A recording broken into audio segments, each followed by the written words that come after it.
Tardes, reciban un cordial saludo de la Benemérita Biblioteca Nacional Miguel Obregón Lizano.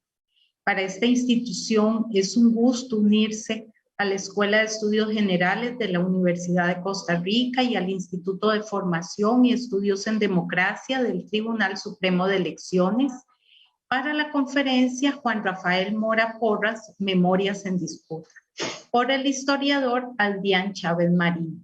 Para la Biblioteca Nacional, cuya misión es recuperar, conservar y difundir el patrimonio documental, memoria e identidad de Costa Rica, es muy importante este ciclo porque ofrece al público la oportunidad de profundizar en temas de nuestra historia y cultura, especialmente post-independencia. Además, estas conferencias son un recurso muy valioso de apoyo a los programas educativos y que llegan a todos los rincones del país. Un agradecimiento a don Adrián, el conferencista de esta tarde, a la máster Carolina Mora, académica e investigadora de la Escuela de Estudios Generales, al historiador doctor Vladimir de la Cruz e Iliana Aguilar, directora del IFET y gestores del ciclo de conferencias, y a los funcionarios del IFET y de la Biblioteca Nacional que colaboran en la logística y difusión de la actividad. La conferencia será grabada y va a permanecer disponible en el canal de YouTube del Tribunal Supremo de Elecciones y a partir de mañana en el Facebook Biblioteca Nacional Costa Rica. Un especial agradecimiento a todos los que nos acompañan esta tarde y a los que posteriormente vean el video de la conferencia. Muchas gracias y le doy la palabra a la máster Carolina Mora. Buenas tardes. A nombre del ciclo Costa Rica, Historia, Cultura y Democracia, organizado por la Biblioteca Nacional, el Instituto de Formación y Estudios en Democracia, FED y la Escuela de Estudios Generales de la Universidad de Costa Rica y Vladimir de la Cruz, les doy la más cordial bienvenida. A quienes hasta hoy se nos unen, les recuerdo que este ciclo, como bien lo acaba de explicar doña Laura, busca por medio de una serie de charlas y conferencias conocer aspectos interesantes de nuestra historia, desarrollo cultural y político democrático. El día de hoy, el historiador Adrián Chávez Marín presenta la ponencia Juan Rafael Mora Porras, Memorias en Disputa. A continuación, paso a leer su currículum.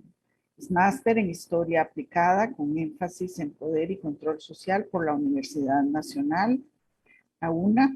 Se ha desempeñado como docente en el Ministerio de Educación Pública, consultor en Flaxo, Costa Rica, investigador y docente de la Escuela de Historia y el Centro de Estudios Generales de la Universidad Nacional Heredia.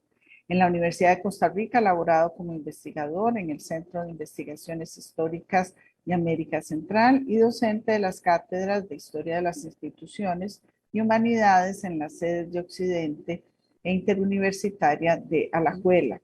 Actualmente ocupa el cargo de coordinación de servicios educativos y museológicos en el Museo Histórico Juan Santamaría y es docente de Historia de la Cultura en la Universidad de Costa Rica, sede interuniversitaria de Alajuela. Muchísimas gracias a don Adrián y se queda con ustedes.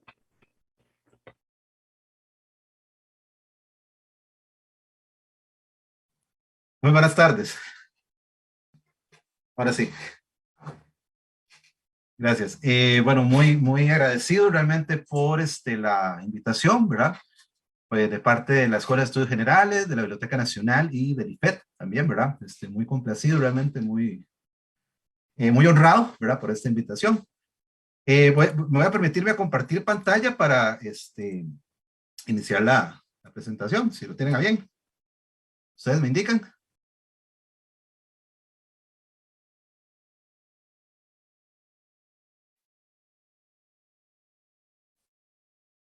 Estamos, ¿verdad?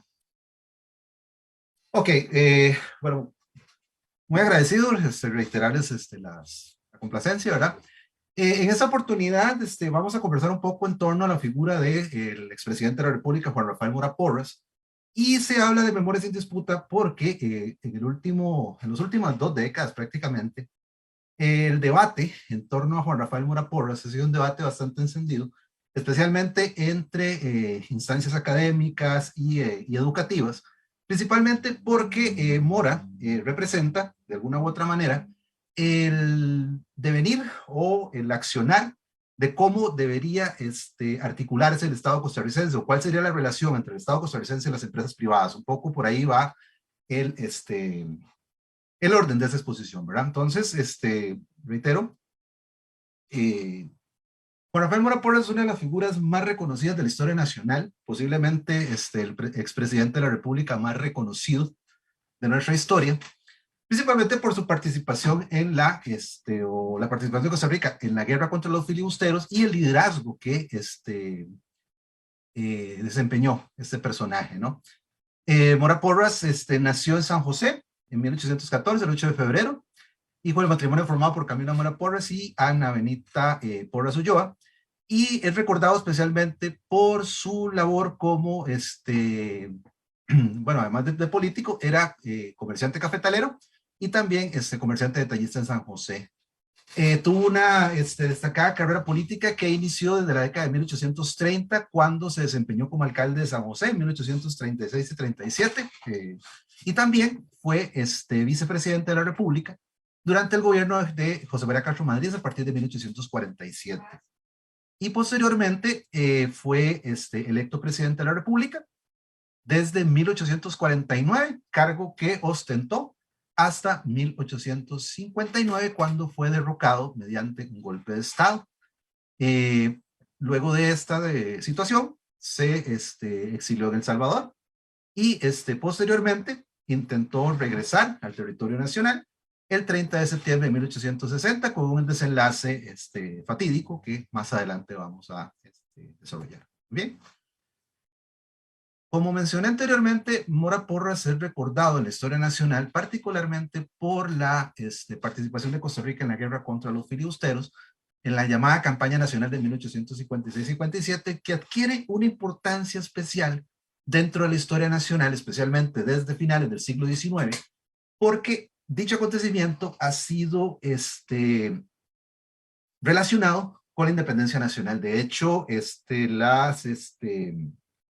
los diferentes homenajes públicos a la figura de Juan Santamaría, por ejemplo, la develación del monumento a Juan Santamaría en Alajuela, se llevó a cabo un 15 de septiembre de 1891, y el Monumento Nacional en el centro de San José, diagonal a la estación al Atlántico, también se develó un 15 de septiembre, pero de 1895, es decir, la guerra de 1856-57, a finales del 19, a partir de la década de 1890, 1880, 1890, se relacionó con la independencia nacional. Entonces, por lo tanto, la guerra del 56 fue representado como un conflicto anticolonial, antiimperialista, y Mora, Juan Rafael Mora Porras, ha sido representado como el líder histórico de esta lucha contra los filibusteros, contra esta lucha nacional. Esto sucede especialmente después de 1895 con la develación del Monumento Nacional, cuando Mora Porras se empieza a posicionar como una figura central dentro de los acontecimientos de la guerra de 1856-57. Por lo tanto, Mora simboliza, además de una serie de valores nacionalistas, simboliza determinación, entereza, integridad, valentía, honestidad, amor por la patria, entre otros valores que derivan de su liderazgo durante la coyuntura de 1856-57, como mencionaba. Sin embargo, más allá de la guerra, de hecho, hace unos años en el museo hicimos una exposición llamada Juan Rafael Mora Porras, más allá de los fusiles. Es importante destacar la importancia histórica del gobierno de Juan Rafael Mora Porras. Fue una década prácticamente, de 1849 a 1859, en donde este gobierno, o la llamada década de Mora, se recuerda, especialmente porque logró centralizar el poder estatal, es decir, derrocar toda una serie de localismos, de poderes locales, ¿verdad? Y modernizar el Estado a través de una serie de obras de infraestructura, a través de la construcción de una serie de edificios en San José, la Fábrica Nacional de Licores, por ejemplo, el Cementerio General, fue concluido en esta época, el Hospital San Juan de Dios. Se estableció, por ejemplo, en San José un sistema de alumbrado público con lámparas de canfín, etcétera, ¿no? Bueno, se construyó, se modernizó más bien el cuartel general en el centro de San José, donde actualmente está el Teatro Melico Salazar. También se creó el cuartel de artillería, donde actualmente está el Banco Central de San José. Es decir, San José entra en un proceso de modernización de su espacio urbano, ¿verdad? Fue una época de bonanza económica, especialmente por la producción y exportación cafetalera.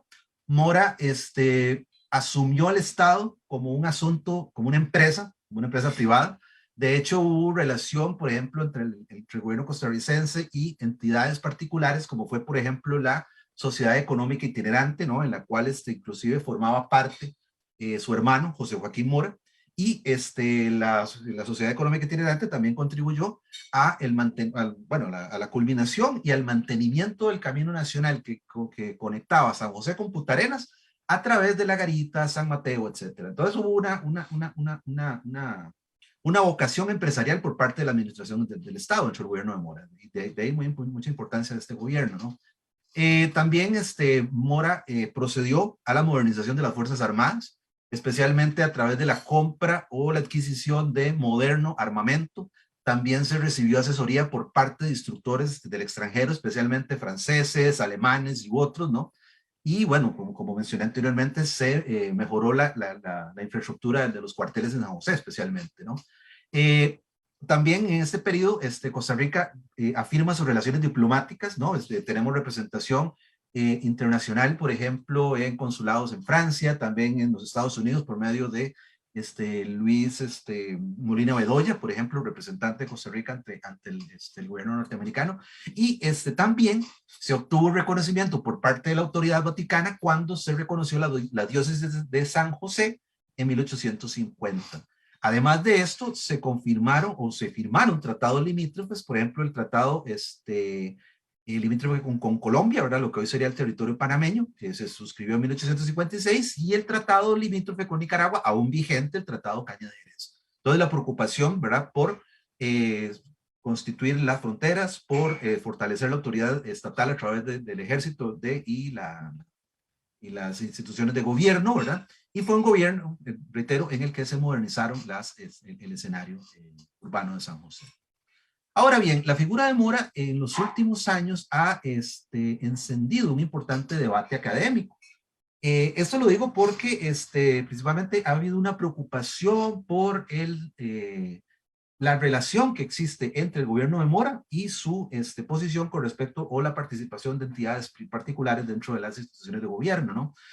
En 1988, doña Carmen María Falla Santana publicó su tesis doctoral y fue publicada en el 2004 en una primera edición por el Museo Juan Santa María, en un libro denominado Élite, Negocios y Política, que habla sobre el gobierno de Mora en 1849-1859, fue reeditado en el año 2017, recientemente, y es un texto que, repito, enciende un poco el debate en torno a la administración de Mora, ¿no? Aquí podemos también mencionar, por ejemplo, los trabajos de doña Eugenia Rodríguez, también sobre las crisis económicas suscitadas después de la guerra de 56-57, y un texto particularmente importante o particularmente influyente fue en 2007, cuando el periodista Armando Vargas Araya editó su texto, su reconocido texto, El lado oculto del presidente Mora, que fue un texto que vio a la luz en 2007, en medio de todo el debate que se estaba desarrollando en el país en torno a la discusión del Tratado de Libre Comercio con los Estados Unidos y República Dominicana, Centroamérica, Estados Unidos y República Dominicana,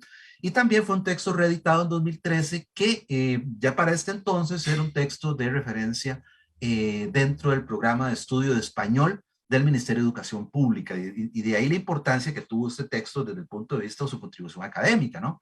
Luego hubo algunas otras corrientes o algunas otras publicaciones que colocaron la guerra del 56-57 dentro del debate nacional.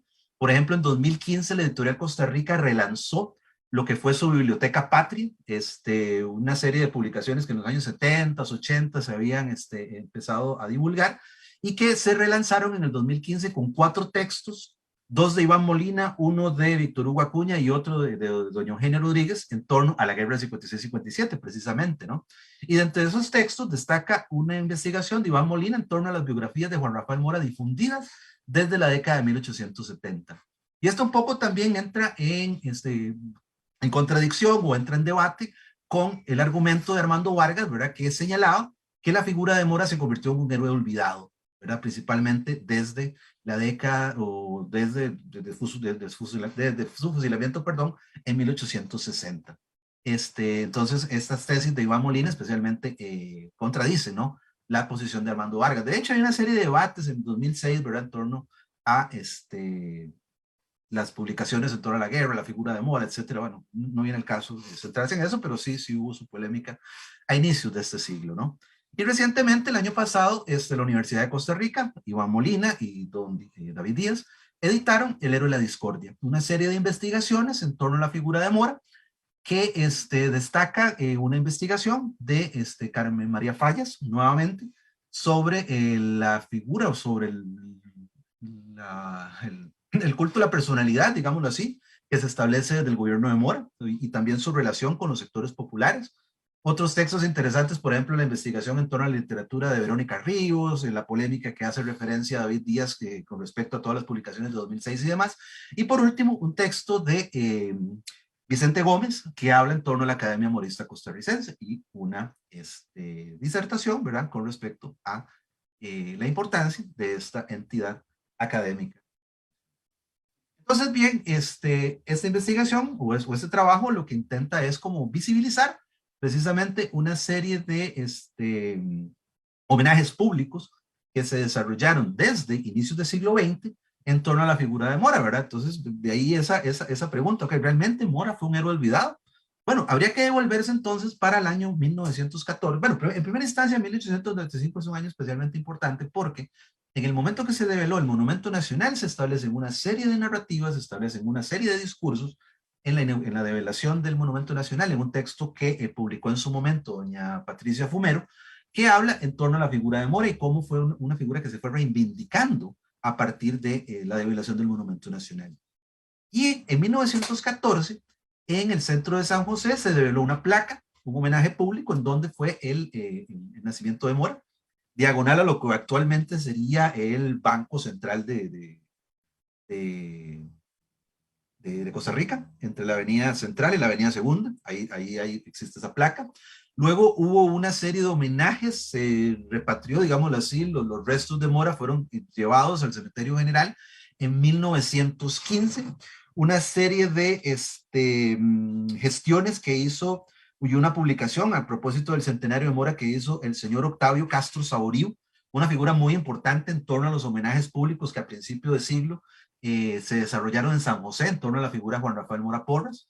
También la develación del monumento a Juan Rafael Mora Porras, que esto fue muy importante porque se llevó a cabo el 1 de mayo de 1929, porque esta fecha, desde 1858, el propio gobierno de Mora la decretó como feriado, la decretó como una efeméride patria. ¿Okay?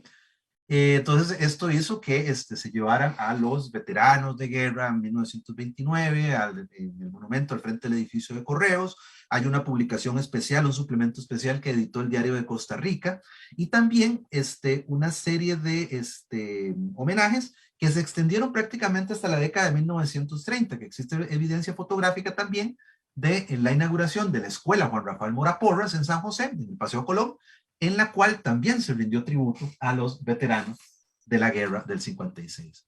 Entonces, todos esos antecedentes fueron muy importantes porque en 2014, nuevamente, a propósito del bicentenario del nacimiento de Mora, el gobierno de Laura Chinchilla llevó a cabo una serie de homenajes públicos que provenientes desde Correos de Costa Rica, otras instancias de gobierno, y también se declaró, digamos, una efeméride de importancia para todas las instituciones de gobierno, incluso en la papelería, todo el diseño gráfico de gobierno llevaba el logo del bicentenario.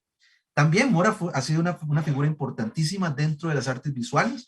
Destacan, por ejemplo, los grabados de los periódicos norteamericanos, el Harper y el Frank Leslie, principalmente una ilustración de 1859, a propósito de su último periodo de gobierno, antes de su derrocamiento, ¿no? Que es como la imagen más fidedigna, ¿verdad?, de Mora. También anda una investigación por ahí de don Luco Gilge, de un daguerrotipo, ¿verdad?, que fue hallado en la Universidad de Cornell, en los Estados Unidos. También ha sido una figura importante, o fue retratado, ¿verdad?, en la Asamblea Legislativa, por ejemplo, por Aquiles Bigot, que es el gran retratista francés de prácticamente todas las figuras políticas de la burguesía nacional de finales del siglo XIX. Y también, para 1925, una obra que es custodiada actualmente por el Museo Juan Santamaría, que es la obra de Tomás Povedano. Povedano es un artista español muy influyente dentro de la plástica nacional, porque, bueno, es el fundador de la Escuela de Artes Plásticas en Costa Rica a partir de 1897. Y por último, un retrato develado en 2012, autoría del extinto don Gonzalo Morales Saures, que es una obra muy interesante porque es un retrato que en la actualidad, por influencia también de la Academia Morista Costarricense, es expuesto o es presentado en todas las sedes diplomáticas de Costa Rica en el extranjero. Es una representación de Mora con la cinta presidencial, ¿verdad? Reitero, digamos, que se ha venido representando como el líder político por excelencia de la historia nacional. También Mora ha sido una figura reiterativa en la numismática, es decir, en los billetes y la filatelia, ¿verdad? En los que son sellos postales y demás. Una referencia tenemos muy antigua, por ejemplo, de 1858, emitido por el Banco Nacional, ¿verdad? Donde se empieza a utilizar el papel moneda en Costa Rica durante el gobierno de Mora, con el retrato del propio presidente, ¿verdad? Ediciones filatélicas en 1907, 1984, también en 1959. La década de 1950 va a ser muy especial por la conmemoración del centenario de la Guerra del 56. También a propósito del sesquicentenario, en los 150 aniversario de la campaña, Correos de Costa Rica emitió sellos postales, y en la conmemoración del bicentenario, en el 2019, como parte de las emisiones preparatorias, ¿no?, de las conmemoraciones del bicentenario, hubo una serie en la que se presentaba a tres grandes seres de la historia nacional. Juan Rafael Mora Porras, Tomás Guardia y José Figueres Ferrero, ¿verdad?, como tres referentes importantes de la historia nacional.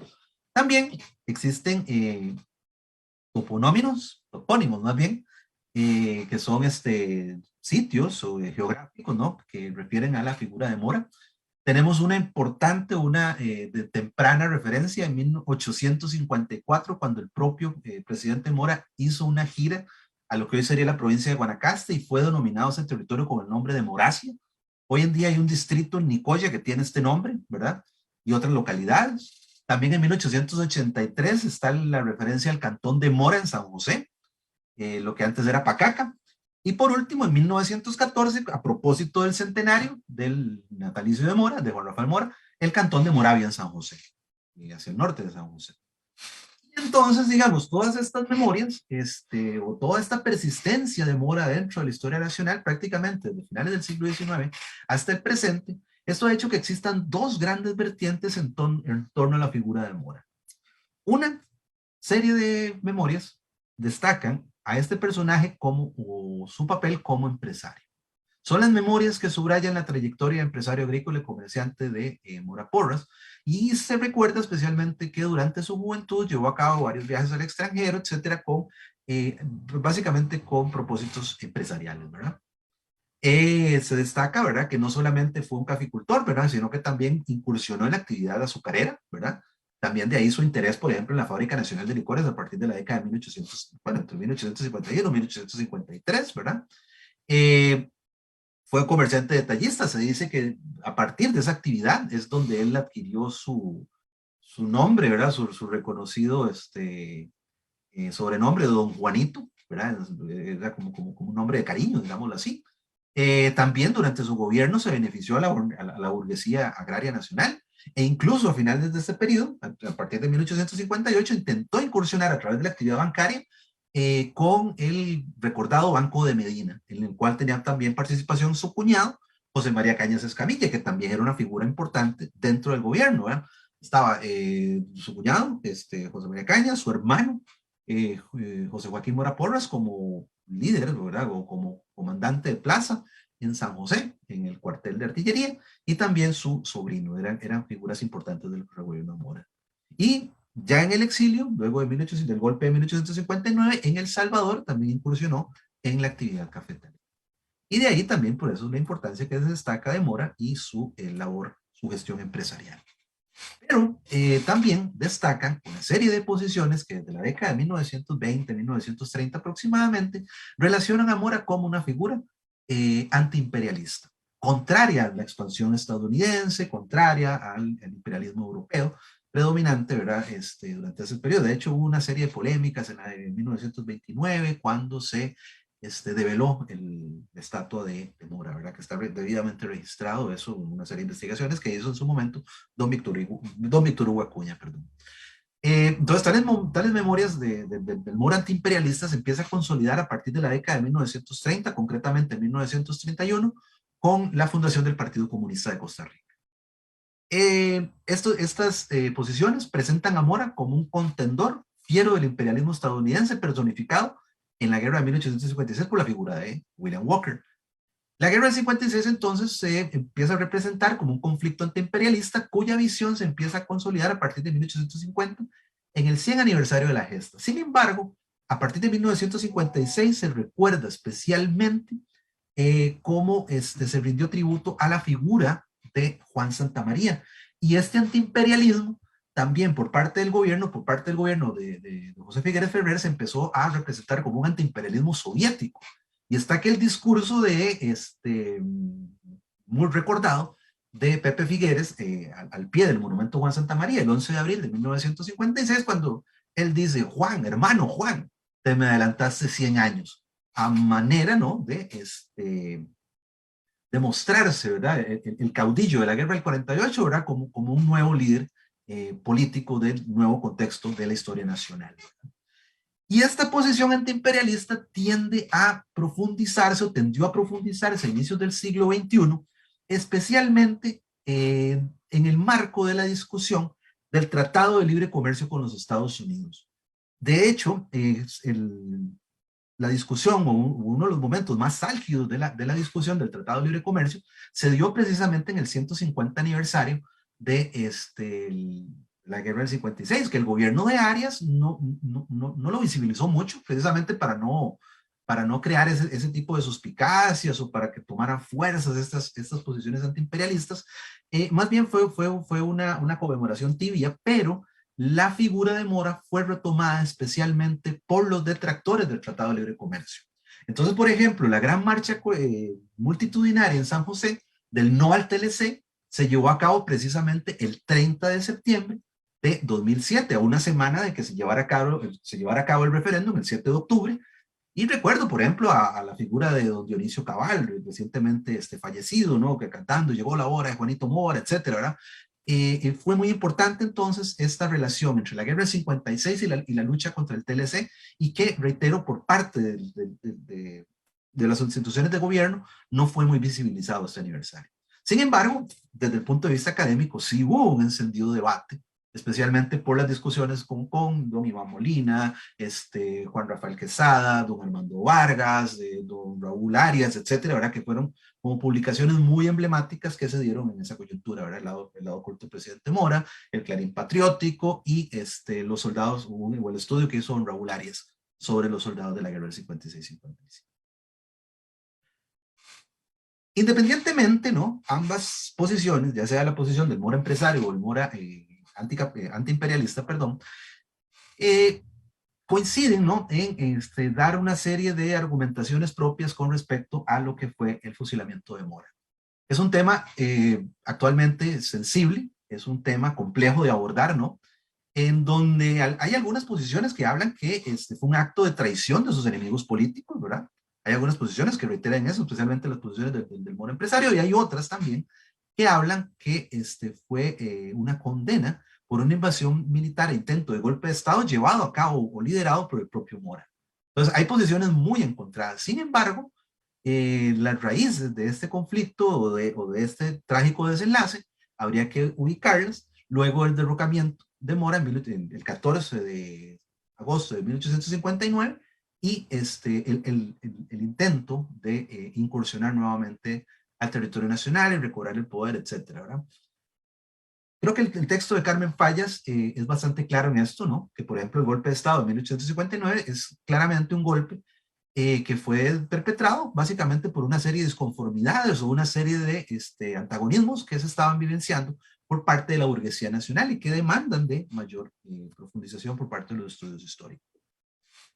Sin embargo, retomando un poco la importancia de la memoria de Mora en las últimas décadas, es importante mencionar que es una figura que empieza a visibilizarse nuevamente a partir de 2010 y que adquiere especial importancia, o que adquirió especial importancia en 2014, durante la conmemoración del bicentenario del personaje, y que, bueno, eso fue lo que dio pie a la fundación de la Academia Memorista Costarricense en el 2015 y demás, y es una figura que también fue retomada en las conmemoraciones del bicentenario precisamente el año anterior. Esto inicia a partir del gobierno de Laura Chinchilla de 2010 y 2014, en donde al inicio de su gobierno coloca en la oficina presidencial los retratos de Juan Rafael Mora Porras y doña Pancha Carrasco, ejecutados ambos por don Gonzalo Morales Saures. En 2010, la Asamblea Legislativa declaró héroe nacional y libertador continental a Juan Rafael Mora Porras. Esto incluso antes de la figura de Juan Santamaría, ¿verdad? Que esto ha generado todo un debate, ¿verdad? Que si Juan Santamaría fue una figura ideada, ¿no? Para eclipsar el legado de Mora. Cosa lo que no es del todo verídico, ¿no? Porque realmente Mora, Juan Santamaría se representó como un héroe popular y demás, ¿no? Y Mora siempre ha sido representado como una figura política, ¿verdad? Una figura de importancia, especialmente líder político militar, ¿verdad? Entonces, en ese sentido, no hay una competencia, digámoslo así, entre comillas, entre ambos personajes históricos, ¿no? Pero bueno, Mora sí fue decretado por parte de la Asamblea Legislativa oficialmente como héroe nacional y libertador en 2015. También el Ministerio de Educación Pública, el Ministerio de Educación Pública declaró de interés las conmemoraciones de la Semana Morista que se llevan a cabo precisamente en la última semana del mes de septiembre como culminación, como cierre del mes de la patria. ¿Okay? En 2012 también el gobierno de Laura Chinchilla inauguró la mal recordada trocha fronteriza, ¿verdad? Esto desató un grave caso de corrupción, ¿verdad? Al final del gobierno de Laura, lo cual le restó mucha popularidad, ¿verdad? No vamos a andar en ese detalle. Y también en 2013 se creó la Universidad Técnica Nacional, la última universidad estatal, que en 2015 fue declarada como Universidad Morista. También en 2013, al final de la administración de Laura Chinchilla, decretó la conmemoración del bicentenario de Mora en el año 2014. Y esto va a ser especialmente importante al final de su gobierno, durante los últimos meses de su gobierno, porque todas las instituciones de gobierno, toda la papelería oficial del Estado debió llevar el emblema del bicentenario de Mora. Lo vemos en esta diapositiva. Culminó, ¿verdad?, los homenajes públicos a la figura de Mora durante el gobierno de Laura Chinchilla entre 2010 y 2014. Como mencioné hace un rato, fue un natalicio conmemorado por todas las instituciones públicas. Dicho logo se utilizó en todos los papeles y afiches oficiales del gobierno. Y estas conmemoraciones públicas estuvieron a cargo de una comisión del bicentenario liderada por el propio don Armando Vargas, que a la postre, en 2015, iba a dar pie o iba a ser el fundador de la llamada Academia Morista Costarricense, junto con otros intelectuales, junto con otras figuras destacadas, ¿no?, de la academia y empresarios costarricenses. La Academia Morista entonces se consolidó o se formó en 2015 como un grupo de intelectuales y empresarios nacionales liderados, reitero, por la figura de don Armando Vargas. Recuerdo que entre los fundadores, por ejemplo, estaba una figura muy respetada en la Universidad Nacional, por ejemplo, Juan Durán Lucio, Dionisio Cabal, León Santana, etcétera. O sea, figuras muy respetables dentro de la academia, ¿no? Y empresarios nacionales, ¿verdad? Tanto públicos como privados, ¿no? Es muy interesante la página de la Academia Morista, en donde ellos resaltan que se constituyen como una corporación docta de interés público con personalidad jurídica y capacidad administrativa propia. Eso significa que es una entidad que produce especialmente una serie de narrativas, una serie de investigaciones de interés público, sin ánimo de lucro, pero con la finalidad de contribuir a la labor institucional, y de ahí esa relación tan llamativa, tan interesante de la Academia Morista y su posición, ¿verdad?, con respecto a la participación del Estado en la construcción de obras de infraestructura, la participación del Estado, la participación de empresarios privados, perdón, en concesiones de obra pública, la importancia, por ejemplo, de los llamados outsourcing, ¿verdad?, las empresas privadas que ofrecen servicios estatales de seguridad, limpieza y otros servicios, ¿verdad? Es una discusión de fondo que gravita en torno a la figura de Mora, en torno a la importancia, ¿verdad?, de las alianzas público-privadas que se puedan desarrollar a la luz de la figura de Mora Porras, ¿verdad? Es una organización, entonces, que ha ejercido una influencia política e ideológica muy destacable en el sistema formal educativo. Reitero, por ejemplo, el libro de Armando Vargas, El lado oculto del presidente Mora, es un libro de referencia obligatoria en el plan de estudios de español. También en los centros educativos se ha difundido el retrato de Mora, el retrato de Morales Saures, que también lo hemos visto en las sedes diplomáticas de Costa Rica en el extranjero, las diferentes embajadas, consulados y demás, ¿verdad? Y es muy notoria esta influencia, ¿verdad?, de una entidad privada que le ofrece al Estado una serie de investigaciones, le ofrece al Estado una serie de alianzas empresariales, una especie de memorial construido desde una instancia sin fines de lucro, ¿verdad? O sea, no se produce ideología desde la propia inversión estatal, sino que es a partir del altruismo, a partir de una participación desinteresada.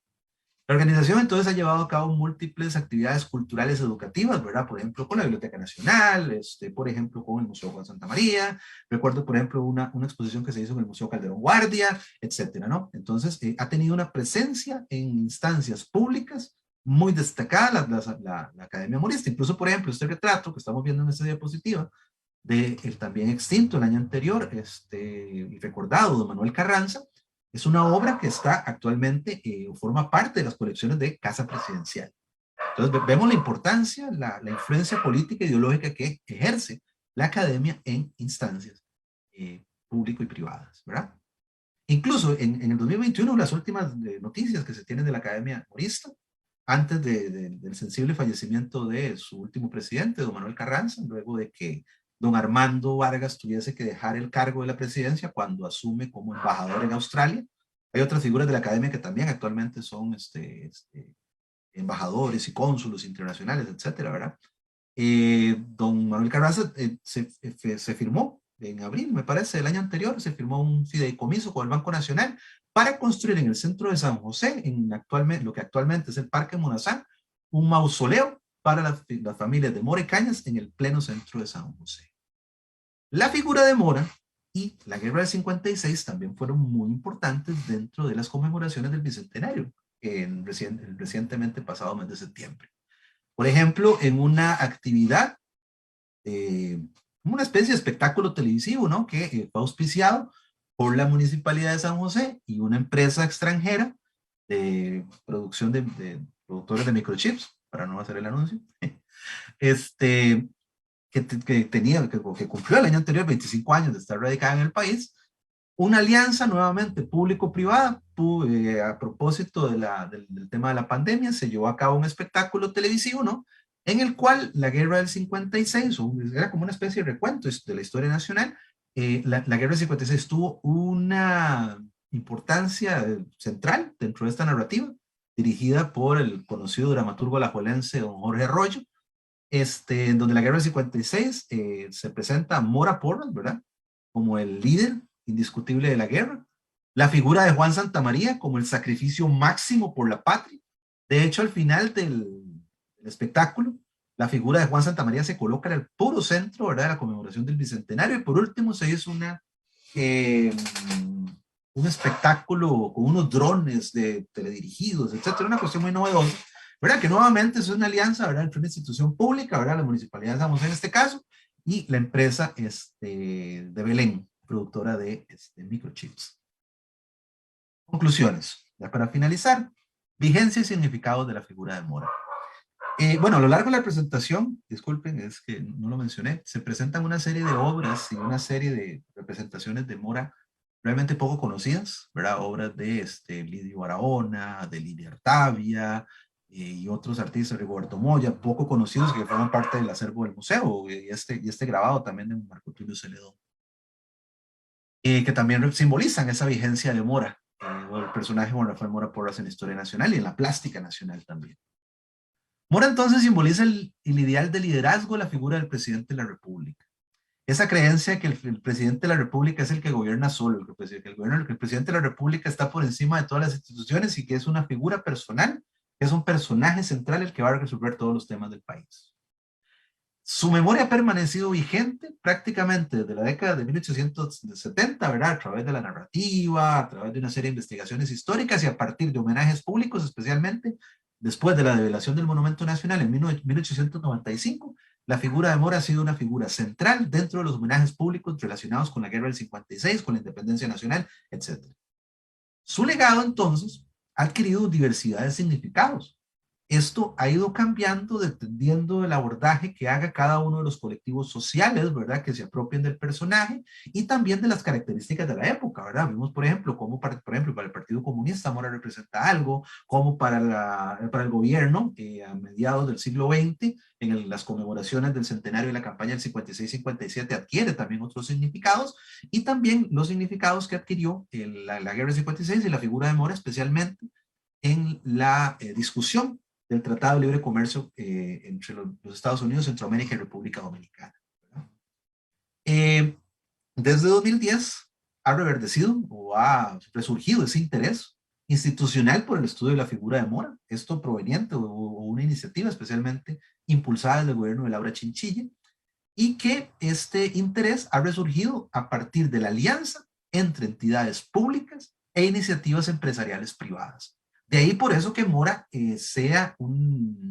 o esté en el centro del debate político, ¿no?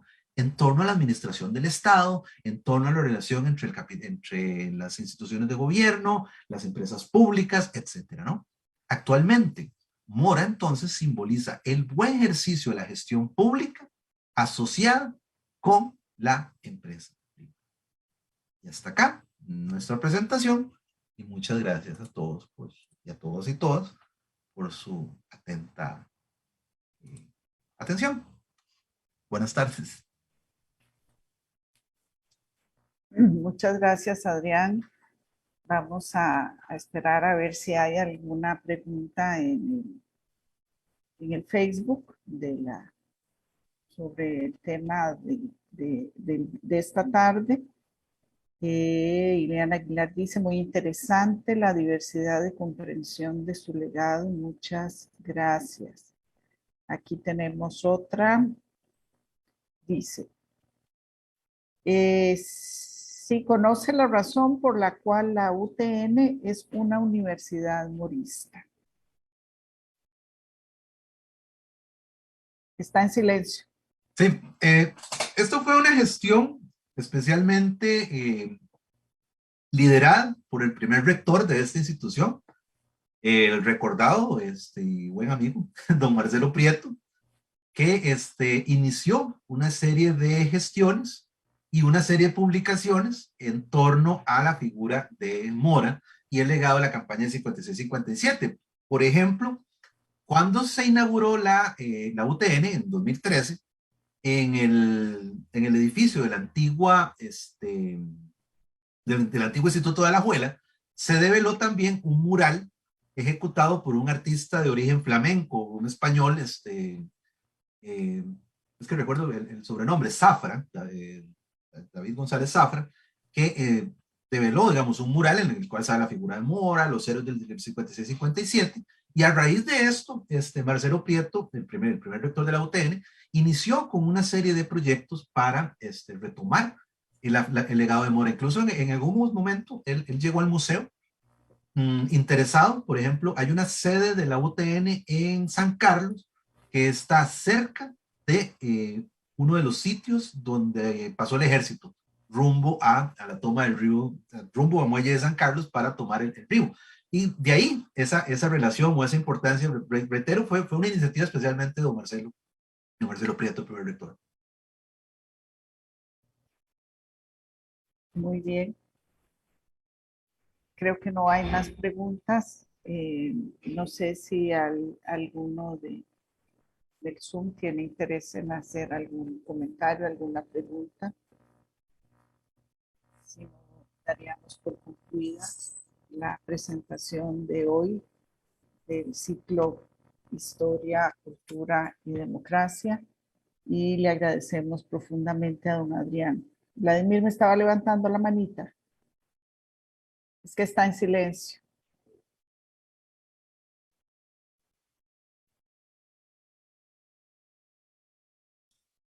Primero, me gustó mucho la exposición de Adrián, muy sucinta, muy concreta, muy ilustrativa para quienes han compartido el programa. Nada más señalar que nos queda pendiente con Mora el funeral de Estado, que lo hemos venido planteando desde hace meses y escribiendo sobre eso, porque esa es una tarea nacional.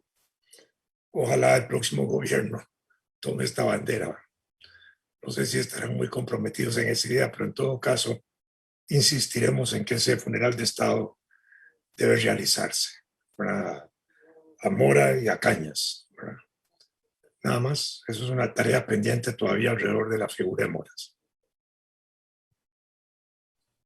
Y aparece otra pregunta. Dice Mincho Benja, ¿cómo era el carácter de Juan Mora Porras? Perdón.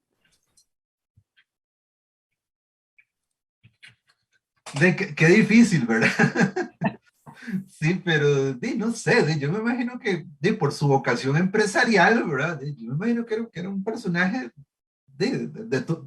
un hombre que tomaba decisiones, ¿verdad? O sea, que es muy difícil, digamos, hoy en día, como poder decir, ¿verdad? Cómo era el carácter, ¿verdad? Cómo era el trato con la gente, muy complejo, ¿verdad?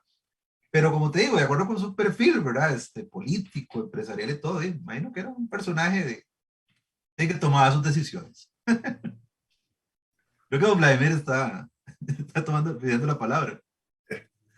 Nada más que me parece que una de las cosas importantes de esa situación y de la figura del presidente Mora es que su acto criminal debe haber sido resultado también de grandes contradicciones, no solo políticas, sino también económicas y familiares. Entendamos que José María Montealegre, que es como el autor intelectual de ese crimen, había estado casado con una hermana de Mora, que era a su vez hermana de la esposa del general Cañas, de manera que era también un conflicto familiar profundo, porque era muy difícil pensar, es muy difícil pensar que alguien pueda tomar la decisión de matar al tío de sus hijas. Así de simple. Y que no eran pocas, ¿verdad? En cuanto al carácter, hay que pensar que también era un hombre de decisiones muy firmes y de convicciones muy profundas. Si solo analizamos las proclamas de noviembre del 55 y de febrero del 56, cuando llama a prepararse para las armas y llama a tomar las armas para marchar a Nicaragua, y todavía la que hacen el Zapo avisándole al pueblo nicaragüense de que va a ingresar y que no vamos a tomar tierras ni vamos a ir en busca de otras cosas más allá de expulsar a Walker y declarar la liberación de Nicaragua. Esas proclamas son de una energía profunda, de una convicción tremenda y de una decisión que no tuvo, digamos, ningún nivel de oposición. Es decir, incluso dice, cuidado de aquellos que, ¿verdad? Pudieran conspirar contra las decisiones tomadas. Y los acuerdos de la Asamblea del Congreso en ese momento apoyándolo son también que demuestran un carácter de convencimiento muy importante, al menos en este asunto de la guerra del 56 ante las autoridades políticas nacionales. Yo creo que Mora en ese sentido era un hombre. Si uno ve la carta dirigida a su querida esposa en minutos antes de su fallecimiento, pues es el hombre tierno también, sensible, que con gran responsabilidad asume el carácter de la sentencia que le van a aplicar. Yo creo que hay cosas de ese tipo que son importantes de valorarlas. o que nos muestran un poco el carácter de Mora también. Incluso porque en su fusilamiento él negocia que no fusilen a nadie más y después le fusilan a General Cañas. Es decir, es una cosa horrorosa eso. Algo interesante también, y adicionando a esto que menciona don Vladimir, es que, vamos a ver, Mora también tuvo sus detractores políticos, ¿no? Digamos, y dentro de su gobierno, y tuvo, por ejemplo, por ejemplo, los estudios de doña Elizabeth, no, perdón, doña Isabel Rodríguez Sáenz, hacen referencia precisamente a la crisis económica que se desató, e incluso también como la crisis de la peste del cólera también le generó enemistades políticas, ¿no? Y es una figura que generó también en su momento sus debates políticos, ¿verdad? La posibilidad que él planteó en 1858, por ejemplo, de levantar un banco estatal con recursos de los caficultores. Obviamente eso iba a generar una serie de dificultades, y también documentado en el libro de doña Carmen Fallas, está también la disputa que existía con don Vicente Aguilar en torno a la Fábrica Nacional de Licores. Entonces, el golpe de Estado, su fusilamiento y demás, es el resultado de una serie de conflictos entre la burguesía nacional, entre la burguesía agraria, que, reitero, demandan de mayores estudios por parte de la academia y por parte de los interesados en esta temática, ¿no? Y también para conocer el carácter del expresidente, también es muy importante. Claro que sí. Muy bien, muchísimas gracias a Adrián Chávez y a los que participaron y están viendo la transmisión, y a los que la verán posteriormente. Les recordamos que queda tanto en el canal de YouTube del Tribunal Supremo de Elecciones y en la Biblioteca Nacional. Muchas gracias de nuevo a Adrián Chávez por su excelente participación. Muchas gracias a todos. Buenas tardes. Buenas tardes.